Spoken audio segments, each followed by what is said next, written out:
நேர்மையான ஆட்சி, மக்களுக்கான ஆட்சி. அவர் அரசியல் தேர்தல் பிரச்சாரத்துக்காக வந்தவர் எங்களை பாராட்டியா பேசுவார், பேச மாட்டார். அரசுக்கு தர வேண்டிய பணங்களை தரவில்லை என்பதற்காக பல்வேறு நிலையில சட்டமன்றத்தில் நாங்கள் குறிப்பிட்டு சொல்லியிருக்கிறோம். பொதுவாக கல்விக்கு உடைய நிதி இது வரைக்கும் தரல.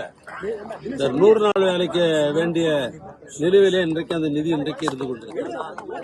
அதோடு மட்டுமல்ல, அவர் தேர்தல் பிரச்சாரத்திற்காக வந்தவர், தேர்தல் பிரச்சாரத்துக்காக வந்தவர் இல்லாததையும் பொல்லாததையும் இந்த ஆட்சி மீது சொல்லியிருக்கிறாரே ஒழிய அவர்களெல்லாம் 100% உண்மை அல்ல. அதுதான் ஐயா, தேசிய ஜனநாயக கூட்டணி ஆட்சி அமைக்கணும் மோடி தேசிய ஜனநாயக